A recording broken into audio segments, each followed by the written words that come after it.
So welcome. It's Monday.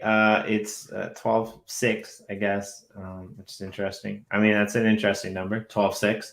It's 6 is half 12, and like that's how my mind works, completely unrelated, and pretty much the state of the EOS ecosystem right now. We're gonna dive into that a little bit later, but Corey's tied up today. He's got some things that he had to deal with, but luckily enough, this is the first Monday of every month where we're joined by Jona from Atomic Assets, and this is like the trial kind of thing that we did, and I mean it worked out pretty well. The trial's over, soon it'll be 2022. I was actually pondering about like moving your day, but I like hanging out with you once every month. So but yeah, welcome back. How are things? What's going on? Hello, Jimmy. Hi there. I don't know. Things are busy, probably, which is what's hilarious? A good thing. Okay, tell me. Never mind. No, it's okay. Good. I thought I forgot to press the go live button, but it's live. Good. Sorry. Oh, you can do it all over again. Yeah, let's just start. Hey guys. Yeah, no, it's all right. It was only Twitter that didn't go live for some reason, but that's okay. We don't need Twitter. Screw it. We've got YouTube and UpLifters. Yeah, so things are busy, right? Like it's nuts. Wax Moon. That must have been good for you guys. Yeah, well, it did for a short period of time, and then we woke up and everything was red. So it fell down a fair bit again, but I don't know. That's just the cycle of it, I guess. I think overall the trend is still very healthy for Wax, and what is happening in the ecosystem is pretty exciting. Well, I mean,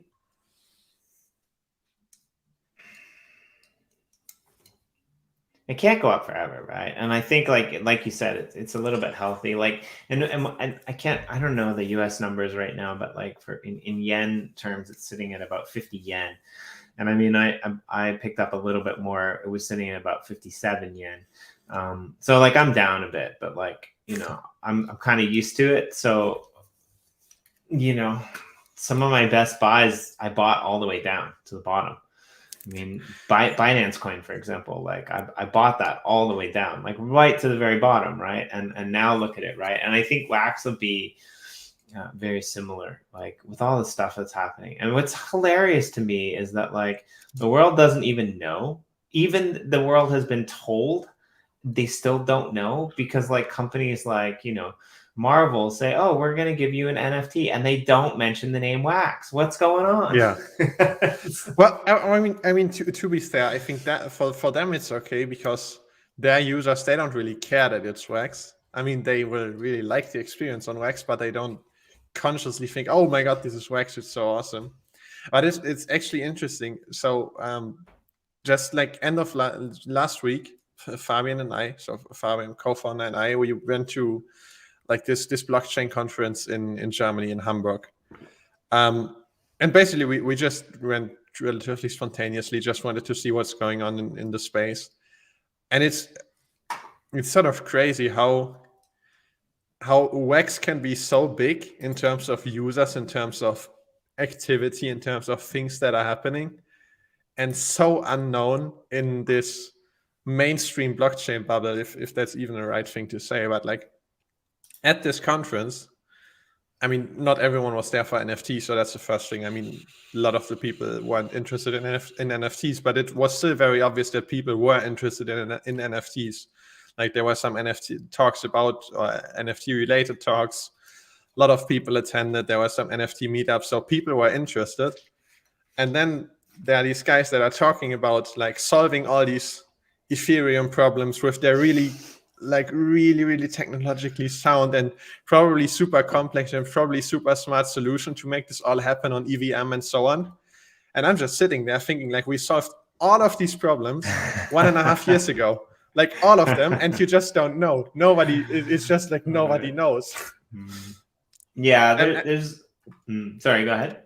Yeah, and this is like, when I'm saying nobody knows, that's inaccurate, because lots of people know. Like Wax is very heavily utilized. Lots of people know, but it seems like those are like two entirely separate bubbles. Like the people that really like Ethereum, that are active in this space, and then the people that are on Wax and that are into play to earn and so on. It feels like these bubbles don't really mix.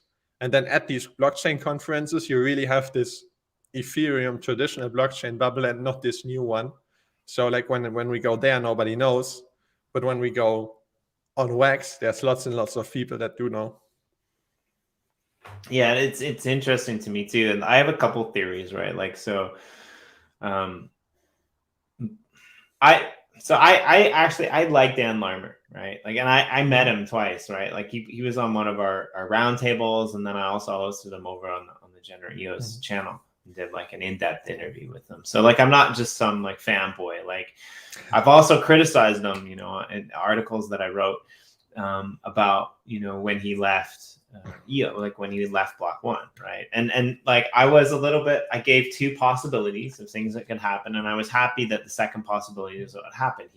He did more, at least visibly, he did more, you know, after he left Block One for the ecosystem than he did when he was there. And I'm not saying that he didn't do anything when he was there, but we don't know, right? Like we don't know what he did. He's never told us, right? But a lot of people like they dislike him for leaving and things like that. But I also think like, you know, it's really interesting what's happening in EOS right now. So for those of you that don't know, even I'm in the dark about some of this, right? Like, and it's nuts. Like, and if you're outside of the EOS bubble, like just stay out for a couple weeks because like it's a flipping madhouse in there. So basically, the bottom line, and there's way more to this than what I'm saying, but that's not what the purpose of the show is.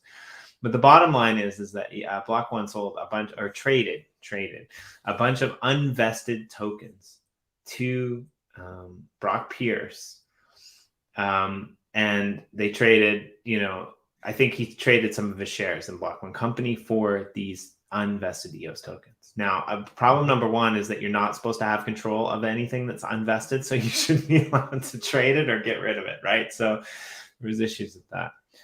The EOS Network Foundation came in and they basically said, you know, you're not supposed to do this, and a bunch of the block producers have now rallied, and they've kind of put Block One into a corner for not doing what they said that they were going to do. They didn't show any network support, and you know, EOS is kind of booming right now. I mean, the Pomelo grants came out, like the ENF, the Eden on EOS. There's all this funding coming into the ecosystem. Some of it even like trickling into Wax and Ultra and Telos and like anything EOSIO related. But basically, all that awesome stuff that happened last week with Pomelo is now being a little bit tainted with this, because basically now what's happening is the block producers have kind of, in a way, almost given them an ultimatum and said, look, you give away the rest of your tokens and we want the IP for EOSIO. Because basically Bullish and what I think what happened was Brendan Blummer, I just really wanted, never mind. I don't want to be mean, but I kind of wanted to call him Brendan Blunder. Anyway, what he did was basically he said, oh, I don't know, like Bullish is going to own the IP for EOSIO. So I'd have to get the shareholders to see what happens with that. Well, I mean, just that in itself is ridiculous. Because if you look at all that Wax has done, right, and Telos has done, in terms of like EOSIO ecosystem, right? Like, shouldn't it be like partially their, you know, right to own it as well? Anyway, I'm not here to debate any of that stuff, but that's kind of what's happening in the ecosystem, right?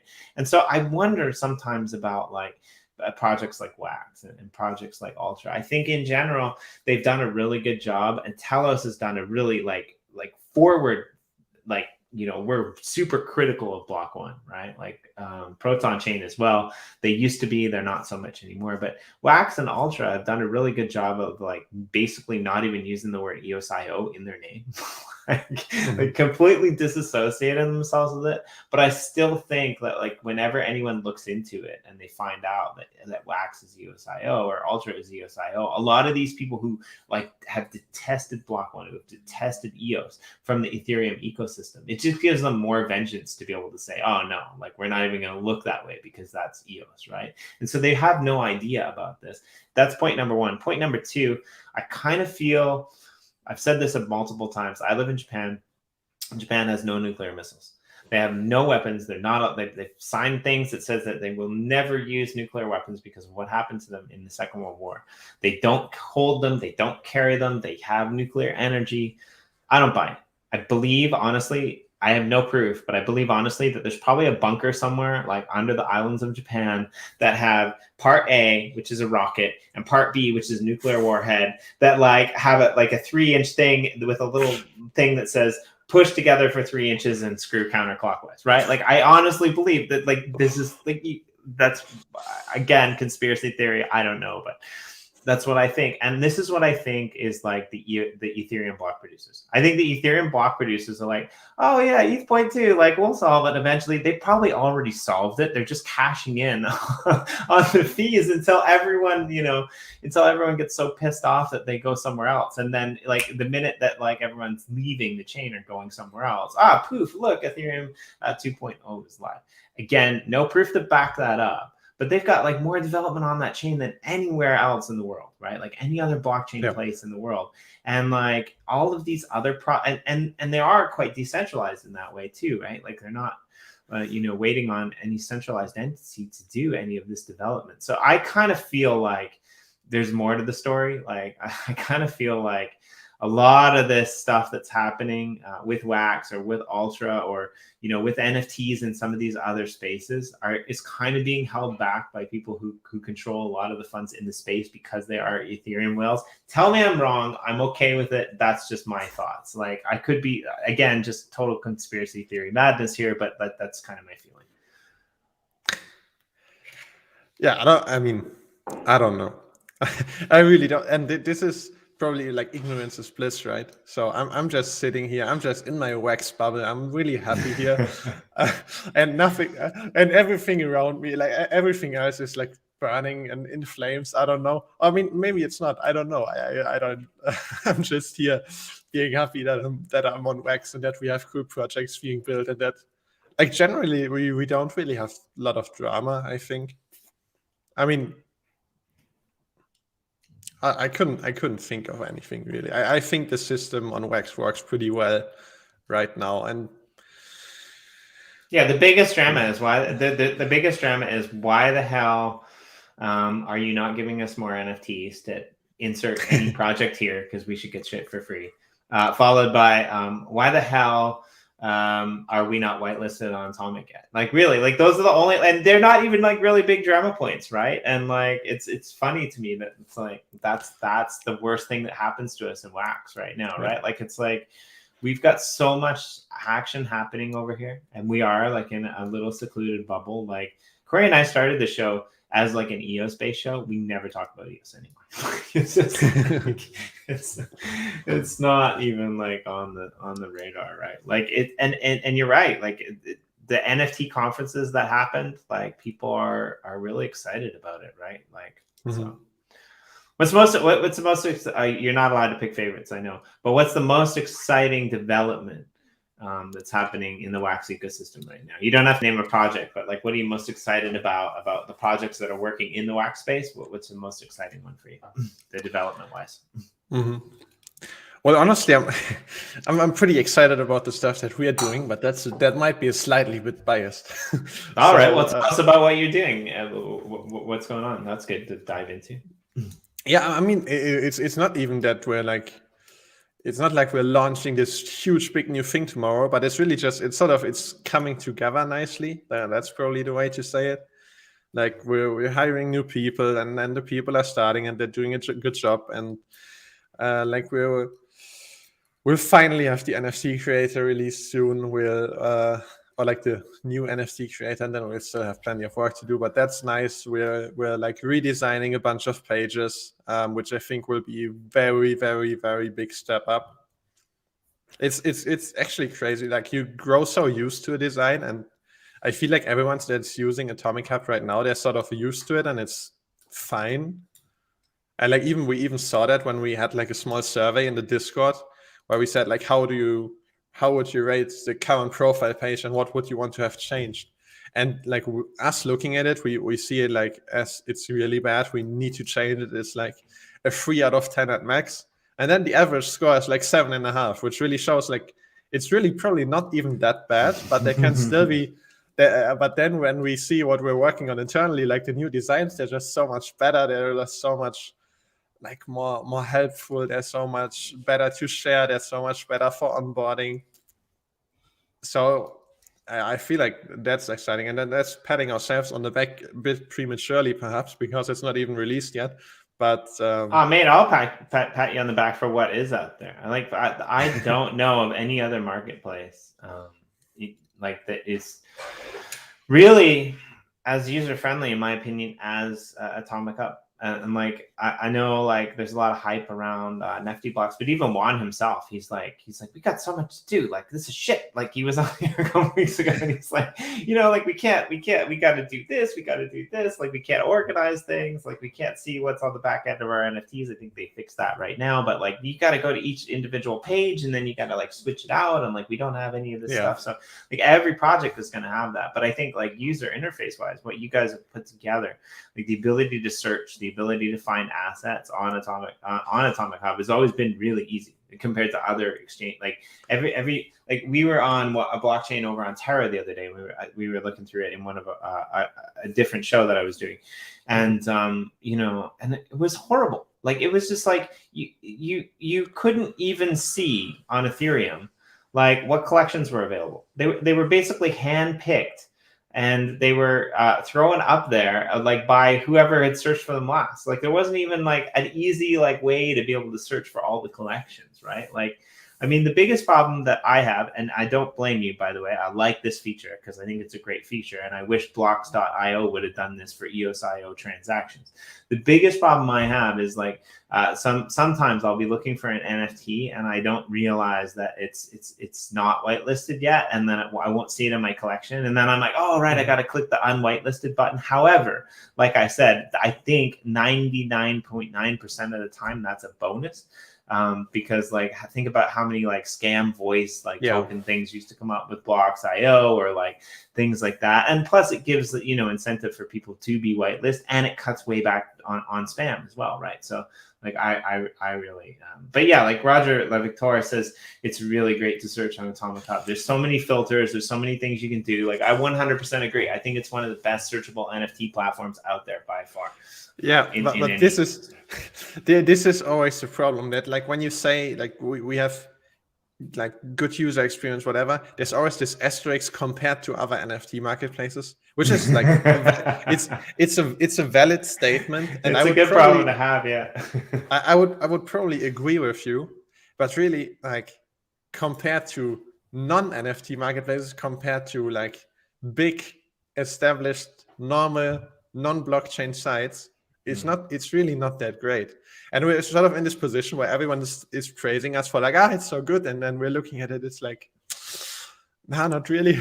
there's like also, for example, this search like that Roger said, like the search, I agree, it's probably a lot better than what I've seen on other NFT marketplaces, but really like if you search on, if you just have one small typo, you don't find anything. Like if that was the case on Google or on Amazon, you would just curse them out. Like what is the search? I can't find anything.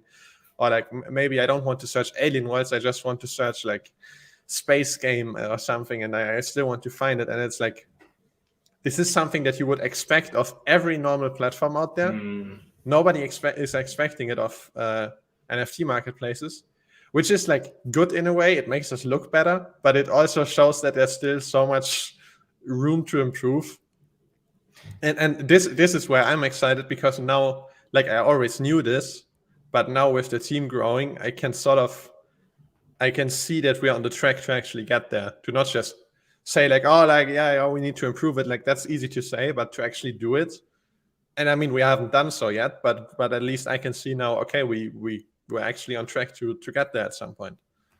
Yeah, I mean, I like the fact that you just said that, because like that means a lot to me. The fact that like you guys are like, okay, we have this vision, and yeah, like you said, we're in our little bubble here in Wax, and you totally called me out on that, and Roger and everyone else. because like you're right? Like you guys aren't here to beat the competition. You guys are here to build the best possible experience that you can on the blockchain, right? And so and that needs to necessitate going head to head with non-blockchain platforms, which I think is a really good point. So yeah, thanks for pointing that out. I never would have thought about that, right? Yeah, and I mean, in a way, this really is not a bad thing. It's actually a hugely positive thing, because it just shows that if it's already working well, and if people are already like happy with it, and then we know how much we can improve, that's like pretty amazing, really. Because like, the alternative would be like, it's decent now and we don't really know what to improve. I mean, it's way cooler to have it decent now, but having a long list of things to improve that will be good. And it's like some things that we will try out, maybe not everyone will like them, but the things that we're working on right now, like the redesign, for example, I am 99.9% certain that people are going to like it. And I mean, it might be a bit like, it's new, and then you see that in the big platforms. Whenever YouTube has a redesign, it like doesn't matter what they do, it's always received poorly at first, and then after like a month, nobody even notices, and nobody remembers how it was before. I think we'll actually not have that for this first iteration, because it's just such a clear improvement. But we'll see. Maybe I'll eat my words in the future, and then everyone is bashing me like, "Hey, Jona, this is horrible. Please revert it." Yeah, well, and that does happen sometimes, even in the mainstream, right? Like people get really I get really annoyed when people change something that I'm used to, right? But like, so it's always going to take a while to get used to it, certain things. But yeah, I'm excited to see what's happening. So, like, I'm wondering, like, are you dropping hints about searchability features when you're having this conversation? Like, is this one of the things that you guys have improved in what's going to come out? This is one of the things that, I mean, this is a very hard problem to solve. Like, sort of this like intelligent search, just because of the like number of NFTs and the pure, like the whole amount of data. It's very hard to make this work in an efficient way. Like you can search through it, and if you have an hour, then you can maybe write some like decently simple query and get some good results. But if you want to make it like a proper experience where you can just search and find something, then it becomes a really hard technical problem to solve. But it's sort of where I think we'll get there, and I think I see the path that we have to take to get there, which like half a year ago I would already know that we want to get there, but I didn't really see the path. And now I see the path, and we're not there yet, but I know we can get there. And yeah, I mean, the search is a big thing. But then also like the redesign, for example, that's where we already have like pretty much completed designs being implemented right now that are really exciting in my mind. And I think like just such a very, very, very obvious improvement. Like I think the one thing that we'll probably not mess with too much is the marketplace, because I know that's when we change that, or if we were to change that in a big way, that's what would probably really annoy people because they get used to it. But all of the other sites, like the landing page, the collection overview page, profile page, these are all just like, they're just bad. And you can make them so much better. And I'm seeing the designs, and it's like, it's making me so happy to see that, and knowing that it will be live soon. I think it will be just such a big improvement. Well, I like that idea of not messing with the marketplace. I mean, you could always add more filters and stuff, and it wouldn't really change people's opinions. But like, yeah, if you moved even something from the right side of the screen to the left side of the screen, people would definitely get annoyed, right? Yeah, I mean, I think we will work on it, but this is like, there we will have to be very like careful, and this is not something where we can just push out a new design and go like, hey, good luck with that. It will need a lot of testing and making sure that users are happy with it and that they don't get confused and so on. But then these other pages, it's very easy. It's just put some like Easter eggs in there where if like somebody clicks the old marketplace button, like where it was, like they get a pop-up that says like, you get a pop-up that says that was last month, dummy, and then like click here for your free NFT or something. Like it's so gamified. That would be fun. That would be fun. Right. Yeah, and I mean, like that's the thing though. Like, correct me if I'm wrong because I'm not a big tech guy, but anyone could potentially create like a layer on top of Atomic and like plug it into a different website where that would query like certain searches, right? Like it wouldn't be easy for them to do it, but they could potentially do it, right? Like, well, I mean, that's what Nefty is doing, really. Like yeah. their marketplace is integrating Atomic Market, so that's what they are doing, and they are showing that it's possible. I mean, it's also like NFT highs. They've also done it for a long time. Wexstash have done it, but I mean, Nefty is sort of the one that is recognized more, just because, I mean, and it makes sense. They have like good creator tools that we never really, I mean, we built the like base, like the smart contracts, right? And then we didn't build the creators also for a reason, because like Nefty already did, and we felt like that's good. Like we can just send users there. Right. And I mean, now they are becoming more competitors because they also have an own marketplace. So of course, like, I think it's sort of this relationship of where, of course, we're competitors, but we're also in the same space. And if we can both like focus our efforts not on beating the other one, but just getting better and improving the space, then we like there's enough room for multiple marketplaces to do really well in the ecosystem. Well, we've heard Juan on this channel call it out multiple times. He's like, you know what? Like, if it wasn't for Atomic, if it wasn't for the Atomic standard, we wouldn't be able to do what we do. And so, like, us plugging into that makes us be able to do all of these interesting things, right? Like, we didn't develop this from the ground up. We built on top of what they already had. So, like, and I don't think, like, for the most part, like, they don't see themselves as competitors. Like, I mean, and for those that like don't know, like a portion of the sales get distributed across like the network that's used as well as the Atomic standard, right? So like that you guys get a little bit of a kickback, and you should, in my opinion, you get a little bit of a kickback for sales that are happening on these other marketplaces as well, which is really nice and really good. And I like the fact that, like, I know one of the things that you guys are working on with platforms like Nefty and some of the other platforms as well is like this kind of cross, like all chain whitelist capacity, where like if you're whitelisted on one project, you'll be whitelisted on another, which is kind of, I think, a nice thing to have, because that kind of standardizes whitelistings across the board in a way, right? Yeah, and I mean, we never built it as that. We just built it for ourselves, and then others started using it. Yeah.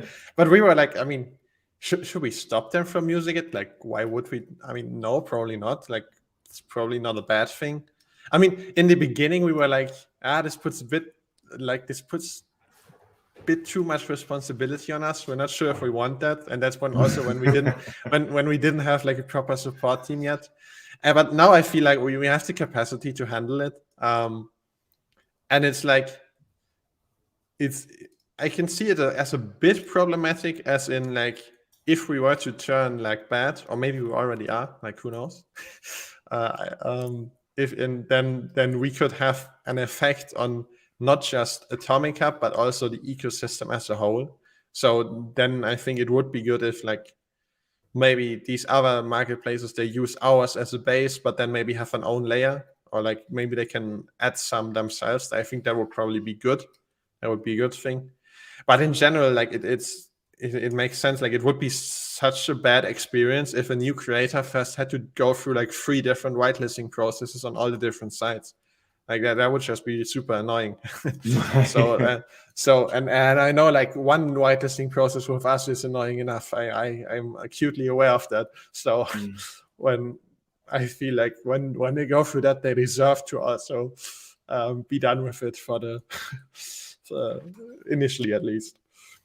Yeah, and I mean, like, that's good. Yeah, I think that the potential of, I mean, even if you just look at exchanges, and like, I guess an NFT marketplace is similar to an exchange, so it's quite a little bit different. But like, even if you look at exchanges, different exchanges are popular in different regions with different language groups for different types of things, right?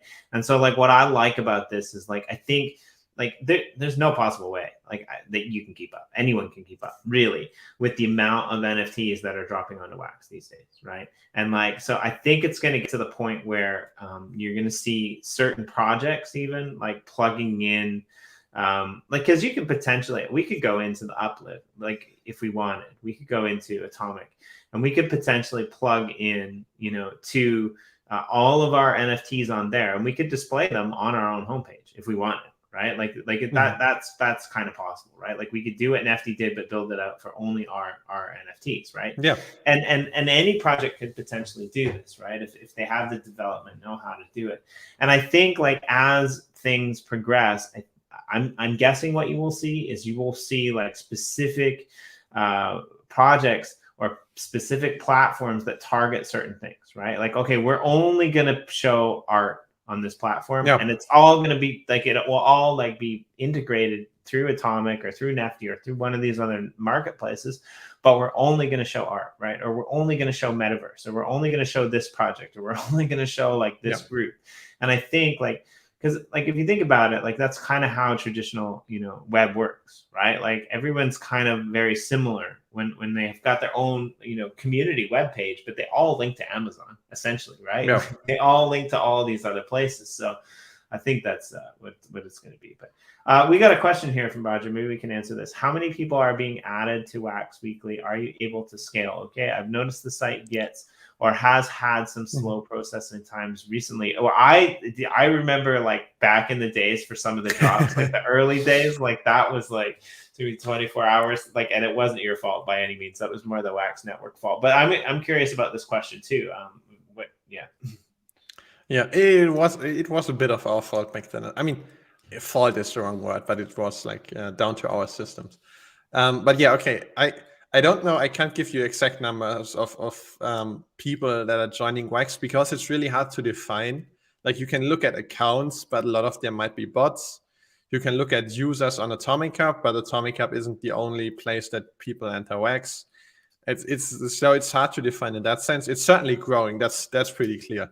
And then are we able to scale? Okay, yes, I think we are. And what Roger is saying, that there have been some slow processing times recently. That's correct, and we're aware of that. Especially if you search on the marketplace, that's by far the most computationally expensive query for us. If you search there, and then if you search a big collection, if you search the Alien Worlds collection or something, then it can slow down. And this is actually something we've worked with sort of database expert in the past to optimize things beginning of the year when things got crazy, or for relative standards back then, crazy for the first time. We worked with him to optimize the data, to optimize our API layer or our database. And we worked with him again now to really focus in on this marketplace query. And we're I think we've been doing that for the last few weeks, and we're pretty much done now and just testing it. And this is a major performance increase, to the point where then once again you shouldn't be able to notice it. It shouldn't be noticeable that something is taking longer. So if things go well, if the tests go well and everything, then that might be live in the next week or two, and then it will be a lot quicker again. I mean, we have a DevOps engineer, so sort of one person who's just responsible for our infrastructure. Actually, we're searching for a second one right now to even have more capacity there. So I'm pretty confident that we'll be able to keep up. With this new query alone, that will massively improve things. And then in general, we have a pretty good idea of how we can scale up more if needed. Yeah, this is also a hard problem to solve, and this is where it's been very helpful that we had this last 1.5 years to go through this all. So I know the first time we had problems was I think end of 2020, when Cox had their sale. I think that's when we first had really bad problems where they had their launch, and because so many NFTs were minted at the same time, our API actually fell behind. Where it's the data you are seeing on Atomic Hub was actually already in our old, and that's a horrible experience. But like through that, we had like back then we completely restructured the API, the database, made it a lot more efficient. Then we had like in March, April, we had April, we had Alien Worlds, which once again pushed us to the limits, which required a lot more optimizations, required a lot more scaling. And now recently we've once again starting to hit limits. And this is where we're at now, as I'm telling you, as we're optimizing it. And really, if you think back, like the Cox, the first Cox sale that really crashed things back then, that was like 800 users on the site maybe. And like we have way more than that at any given point right now. And like our big peaks are like 15K now and not 800. And I think we're handling them a lot better now than we were handling the peak back then. And I think Corey and I were talking about this. It's like Sean and I were talking about this. Sorry, over on the Edge show that we do, and we were talking about some things because they're branching into Ethereum and Terra for some of their NFTs as well. But like they primarily do a lot of their Fini stuff on on Wax and EOS, and they're planning on doing a lot of underground stuff on Wax and EOS as well.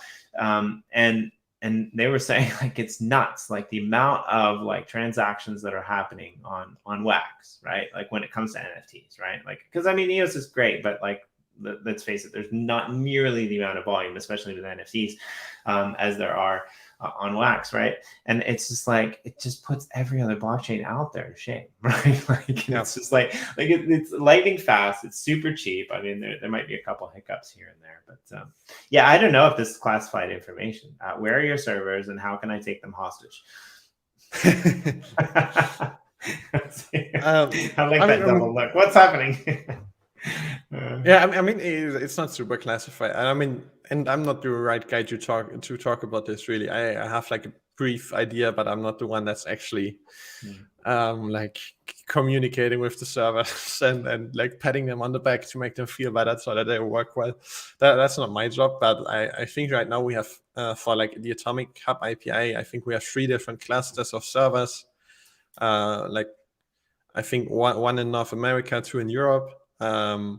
We actually want to get one in Asia soon, which will just improve capacity and also just make things a bit quicker for all the people over there in Asia. And like these clusters, then I think they are built of like one server that is just running the blockchain node, one server that is like the main database server that is reading data from the blockchain node, putting it into the database, and then I think 4 replication servers which replicate the data from this master and replicate it on their own databases so that then the API can query all of these servers.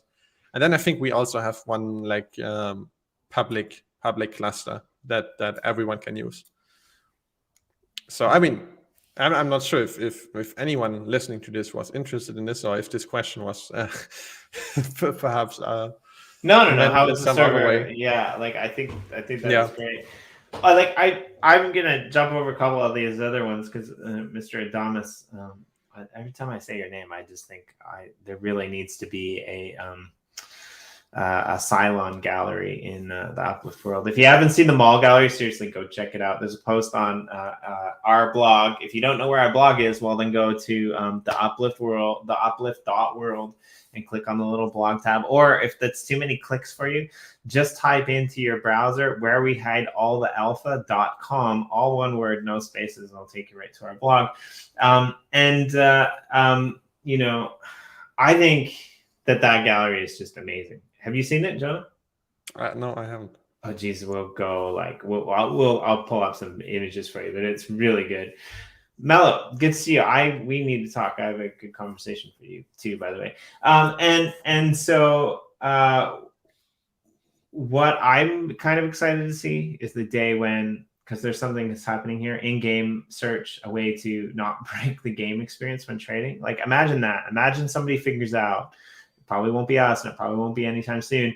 But imagine if somebody figures out how to, let's say you're in the Uplift world and you're wandering around on a plot and you happen to come across a plot for land that like is open, that nobody owns, that or that's for sale on, you know, Atomic Hub, and you walk and there's a little pop-up message that says, you know, the price of the plot and like what you can buy it for, and you just click on the button and it takes you right directly out, a pop-up directly up, directly to like, you know, or you're playing a game and it's like, you know, you want to purchase this sword, but you like, it's kind of similar to like what Nifty Blocks has, where you've got this filter that says like when you want to do the blends, right?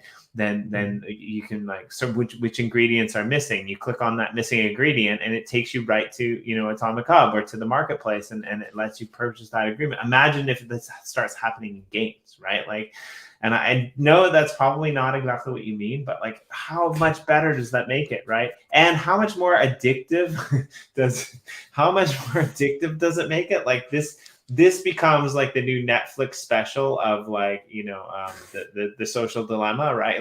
Like this becomes, but like that's what, you know, that's what degens and addicts want. That's what we're going for. But yeah. I want to do some gratitudes. Oh, I just accidentally killed the screen. Let's do that because it's been a while. But yeah. And then I'll show you the mall gallery too, because I don't know if you're a Star Wars fan. I know you're a Minecraft. You know, you used to do Minecraft before, but like this gallery is by far one of the most advanced builds I have ever seen in my life, and like it's just insane what this guy did. If you haven't visited the mall gallery, go do it.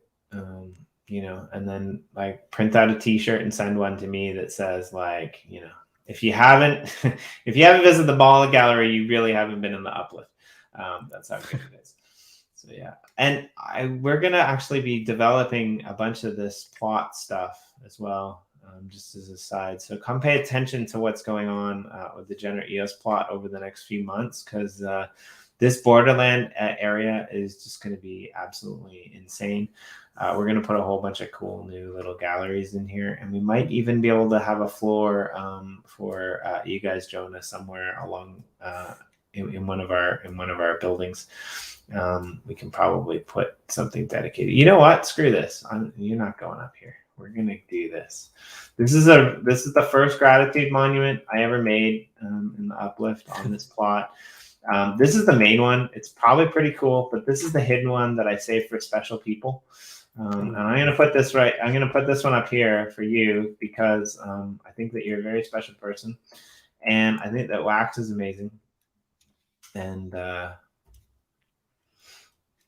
I'm even gonna start a whole new wall just for you. So, Jona, what are you grateful for today? I appreciate it. I think I'm probably most grateful for the great people that we're working with. Like, I mean, I'm mostly thinking about internally, like in our company, but really, it's everyone in the space that also applies to that. All the great people where we have the pleasure of working with. That's too long for the sign though. Wow. Yeah, that's not too bad. Yeah, that'll work. At home and in the space. But okay, but that's grammatically not correct. Jona's grateful for the people that he's been working with. Damn, that you still can't edit signs, that's really disappointing. You can, but not that you haven't put them up. Yeah. It's way better than you know, I'm okay with the sign because it's short. When I can't edit a tweet, that really Jona's grateful for all the great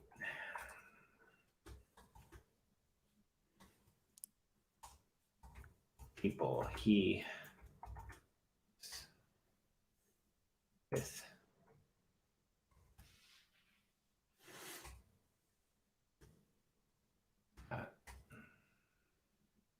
Let's change it.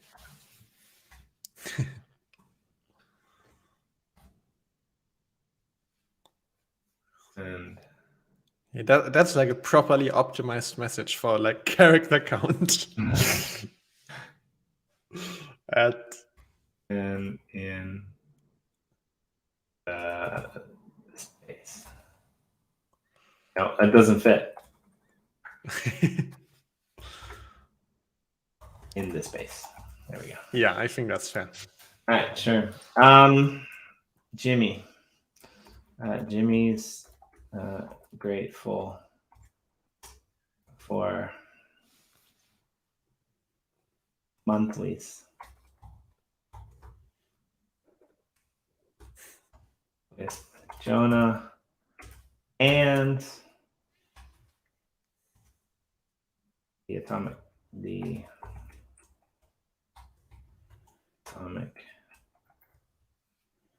standard and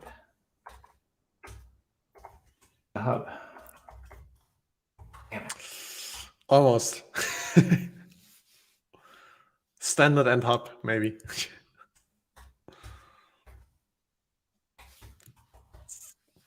There you go. You can do it this way.